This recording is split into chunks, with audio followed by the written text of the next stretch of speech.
first thing that I learned how to draw really well was a dead frog. See, growing up, I was absolutely obsessed with frogs, to the point where my nickname was literally Froggy. And from a very young age, I knew that I loved working with animals and that I wanted to do something like be a zoologist. However, being a little girl who also loved bright colors, I also wanted to be an artist at the same time. And unfortunately, most of the people in my life were not very supportive of that.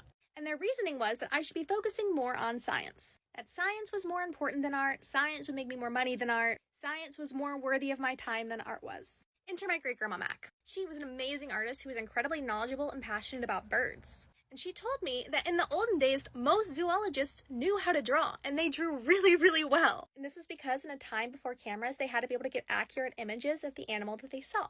So when I was 7 or 8, she put down a little Strathmore sketchbook in front of me, and then she goes to the freezer and says, "I have something for you to draw." And she pulls out a dead green tree frog and smacks it down in front of me. And truth be told, I was horrified. But she explained to me that a dead frog was a good place to start because it wouldn't move. And she gave me some nice pencils and told me to draw it 10 times. A weird way to teach a kid how to draw, but very effective nonetheless.